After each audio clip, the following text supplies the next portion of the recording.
অপেক্ষায় না থাকে কেউ যদি, তবু থাকে ফিরে যাওয়ার তারা। ফিরে গেলে জল ছল ছল নদী, সমুদ্রকে গল্প শোনায় কারা। মনের ভেতর গুনগুনিয়ে বাজে, দূরে উড়ে যাওয়া হলুদ সবুজে পাখি। যত্ন করে আঙুলের ভাজে ভাজে, হারিয়ে যাওয়া স্পর্শ আগলে রাখি। হারিয়ে গেলে গহীন মনের মানুষ হয় না, তবু হয় না কবু দেখা। দিনের শেষে গভীর রাতের মতো, তুমি আমি আমরা সবাই একা। তোমরা বিদেশি কোম্পানির সাথে কাজ করছো? দেখা যাক না।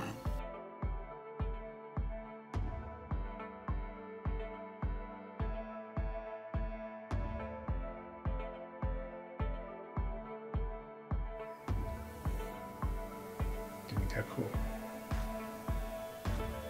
হাসানকে আমি কোথা থেকে কোথায় নিয়ে দাঁড়া করাই। আমার ভাইরা ভাই জয়েন্ট সেক্রেটারি না। আমি চাকরিটা ছেড়ে দেব।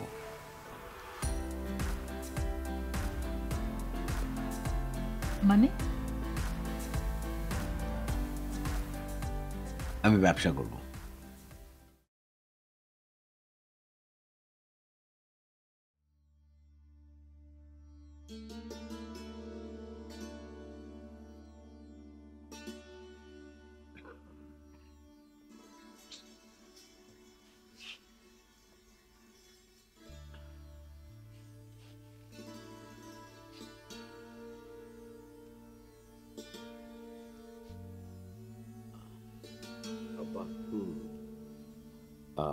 আমি আপনার মতামতটা জানতে চাচ্ছি।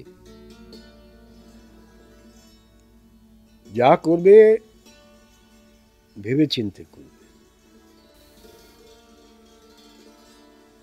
আর যদি আমার মতামতের কথা বলো, তাহলে আমি আমার সন্তানদের স্বাধীনভাবে মত গ্রহণের ব্যাপারে কখনো আপত্তি করি।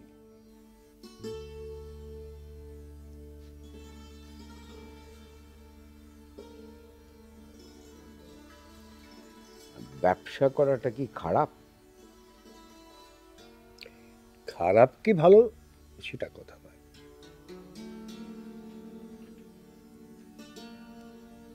তোমাদের এই সময়টাকে আমি বুঝতে পারি না।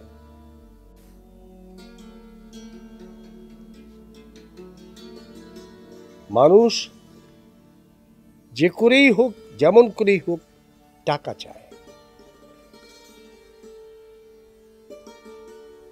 আমার কি মনে হয় জানো? কি?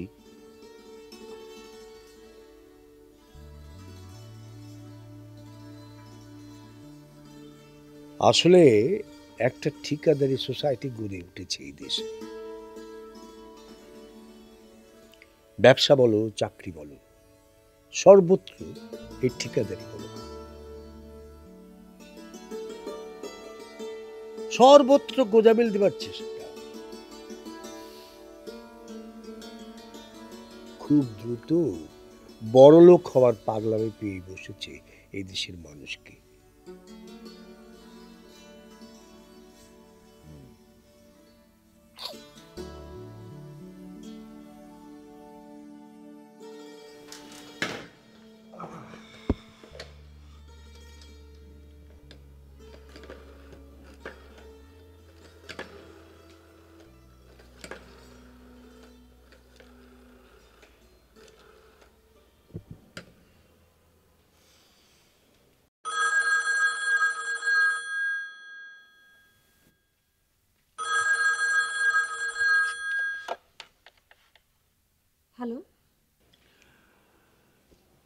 তোমাকে আজ একটা ভালো খবর জানাতে ফোন করেছি নাকি? কি? আমাকে ইউনিভার্সিটি থেকে ফোন করেছিল, কালই পিএইচডির পেপারগুলো সাবমিট করতে বলেছে।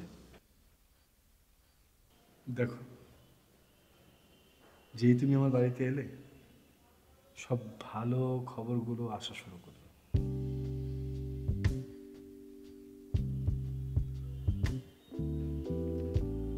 কি চুপ করে আছে যে? এমনি শুনছি। আমার মনে হয় খুব তাড়াতাড়ি জেনে যাব কোথায় সুযোগটা পাচ্ছি। কোথায় মানে? আমার ইচ্ছা আছে ইংল্যান্ডে পিএইচডিটা করার, তারপর দেখি কোথায় সুযোগ পাই। আচ্ছা, আমি এখন রাখছি তাহলে। তুমি যদি বাসায় আসো তখন আমি বাকি কথা বলবো।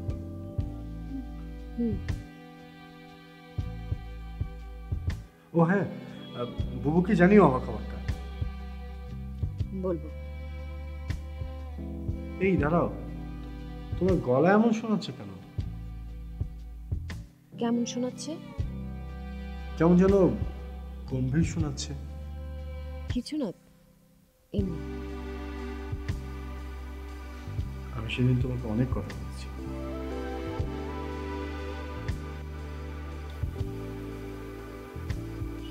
তুমি কিন্তু কিছু বলো না।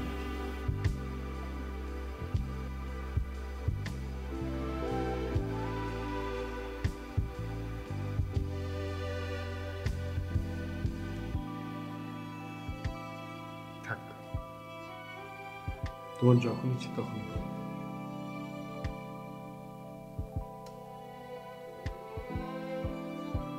আমার অপেক্ষা করতেও ভালো লাগছে।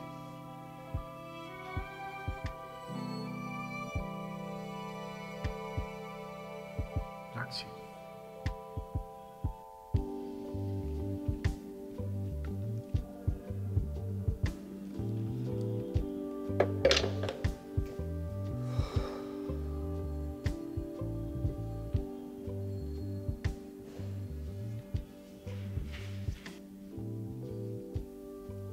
তাহলে তুমি চাকরি ছেড়ে ব্যবসা করার কথা ভাবছো? ব্যবসার জন্য সেটা যদি তুমি ভালো মনে করো তাহলে করবে। এমনিতেই তো মানুষ ভবিষ্যৎ সম্পর্কে কিছু বলতে পারে না, তারপরে যেভাবে দ্রুত সবকিছু পাল্টাচ্ছে।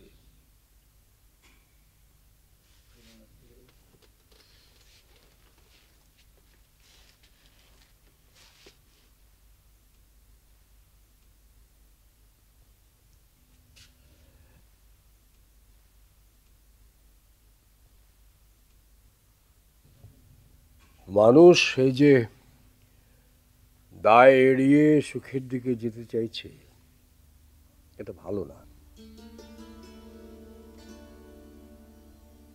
আসলে মানুষকে একটা লক্ষ্য খুঁজে পেতে হয়।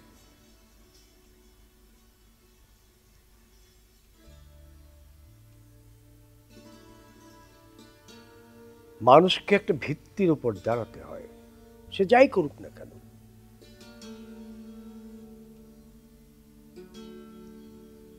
ফ্লোটিং রুটলেস অবস্থা শেষ পর্যন্ত পতনে ডেকে আনে।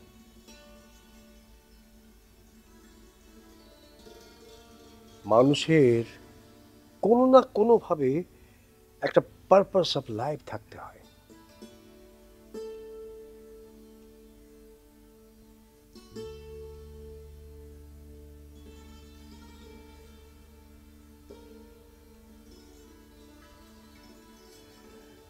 হ্যাঁ, আমি ওই পারপাস অফ লাইফ খুঁজে পেতে চেষ্টা করেছিলাম,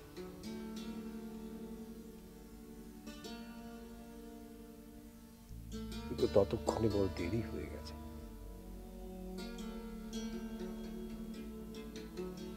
আমার একটাই স্বাদ ছিল, আমি শুধু শান্তি আর সুখ চেয়েছিলাম। গ্লানি যেন না থাকে, অপমান যেন না থাকে, পাপ যেন না থাকে।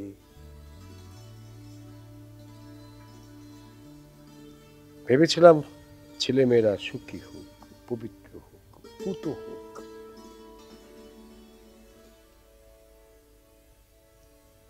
কিন্তু ওই যে বললাম, বড় দেরি হয়ে গিয়েছিল।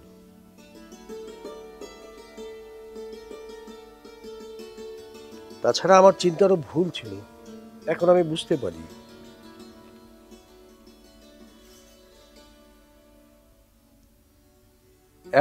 বুঝতে পারি মানুষের জীবন শুধু নিজের নয়,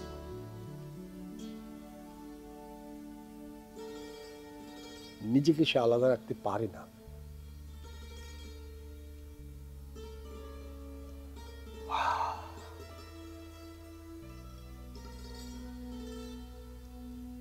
এই ভুলের জন্যই আমি ফেল করলাম।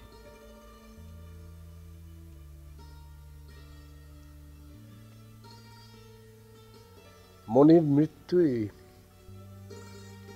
আমার ফেলিওর চোখে আঙ্গুল দিয়ে দেখিয়ে দিল।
হাসান, তোমাকে আমার একটা কথা বলার আছে।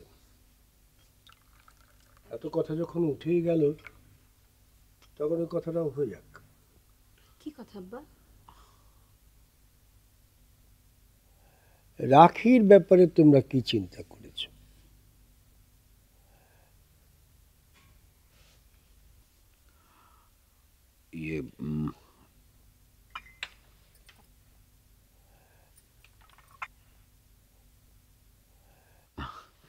ইয়ে আপনি মানে রাখির বিয়ের কথা বলছেন?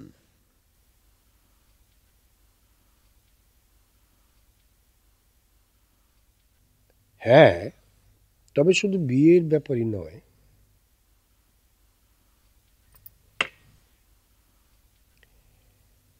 ওর ভবিষ্যৎ নিয়েও আমার চিন্তা হয়।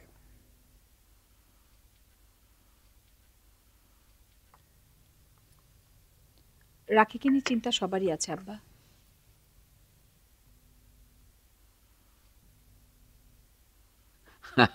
আপনি মিছিমিছি ভাবছেন। রাখির বিয়ে তো কোনো প্রবলেম না। এর মধ্যে আমার কাছে কিছু লোকজন খোঁজখবর নিচ্ছে রাখির ব্যাপারে। ভালো ভালো ছেলে, ভালো ভালো বিজনেসম্যান, টাকা পয়সা আছে প্রচুর।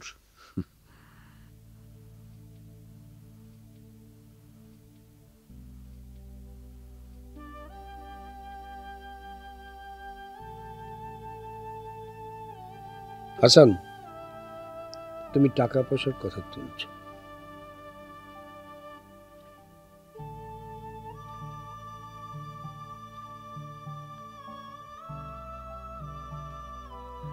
টাকা পয়সা কি আমি কম জোটাতে পারতাম?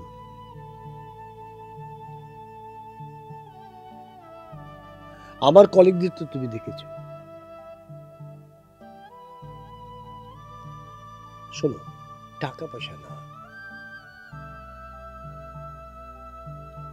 একটা ভালো ভদ্র ছেলে যদি হয়, রাখি সুখী হবে।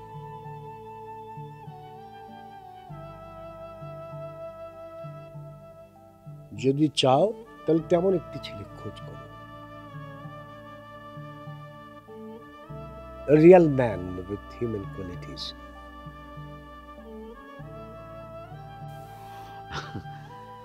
আব্বা, যাদের টাকা পয়সা আছে তাদের মধ্যে কি হিউম্যান কোয়ালিটি নেই? থাকবে না কেন? আচ্ছা, কিন্তু আমি চাই রাখির সাথে এমন একটা ছেলের বিয়ে হোক যার সাথে ওর খাপ খায়।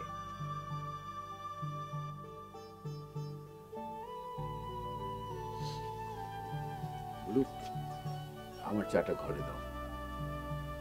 ঠিক আছে আব্বা, আপনি চিন্তা করবেন না। দেখি ওরকম ছেলে খোঁজ পেলে আমি জানাবো।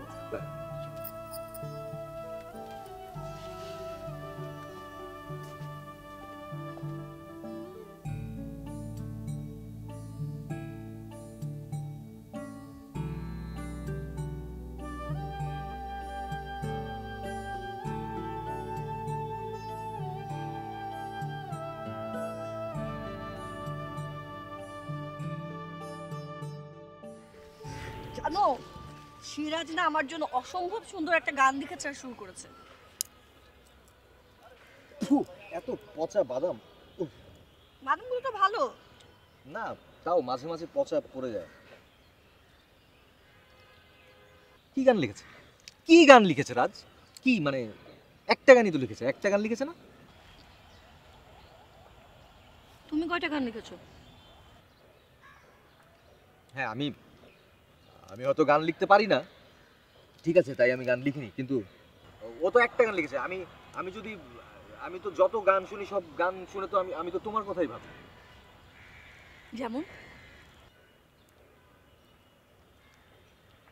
যেমন এই যে সেদিন সারাদিন টেপ রেকর্ডারে শুনেছি ওই যে আয়নাতে ওই মুখ পড়বে যখন, কপালের কালো তিল পড়বে চোখে, কিন্তু সেই গানটার সাথে তোমার কপালে কোনো তিল নেই। এই জন্য একটু গানটা মানে, তারপর আমি তোমার কথাই কিন্তু ভাবি। আচ্ছা,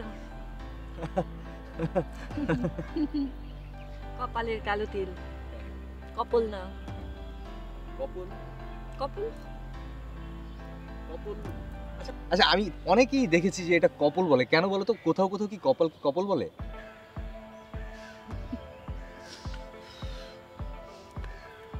কি মনে করো তুমি এই মেধা নিয়ে মেয়ে পটাবে? গেলাম, ভালো লাগে না মানে কেন? আরে ভালো একটা গানের, এই সিরাজ কি এর চেয়ে ভালো গান লিখেছে? নার্গিস, হাই নার্গিস।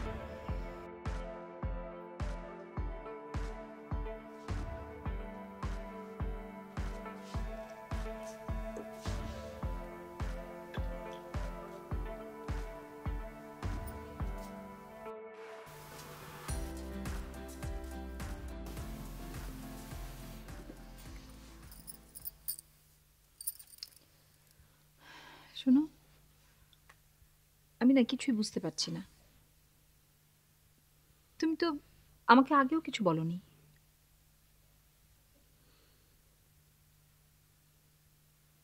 তুমি কি সব ভেবেচিন্তে আব্বাকে সব কথা বললে? হ্যাঁ,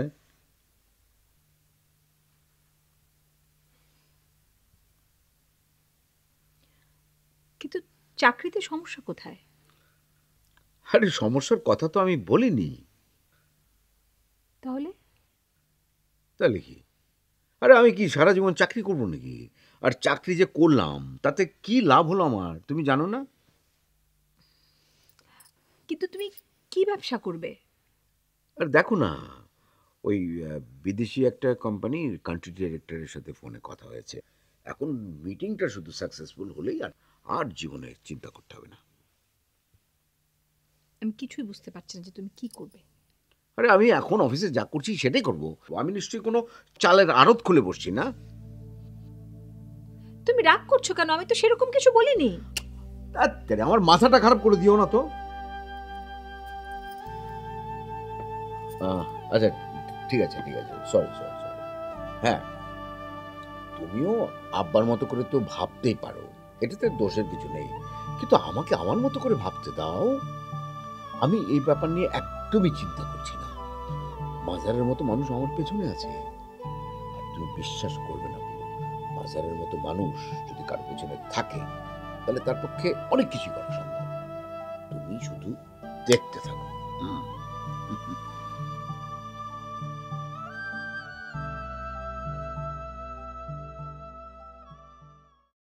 মনের ভেতর গুনগুনিয়ে বাজে, দূরে উড়ে যাওয়া হলুদ সবুজে পাখি, যত্ন করে আঙুলের ভাজে ভাজে হারিয়ে যাওয়া স্পর্শ আগলে রাখি। হারিয়ে গেলে গহীন মনের মানুষ হয় না তবু, হয় না কবু দেখা। দিনের শেষে গভীর রাতের মতো তুমি আমি আমরা সবাই একা। মনের ভেতর গুনগুনিয়ে বাজে, দূরে উড়ে যাওয়া হলুদ সবুজে পাখি, যত্ন করে আঙুলের ভাজে ভাজে হারিয়ে যাওয়া স্পর্শ আগলে রাখি।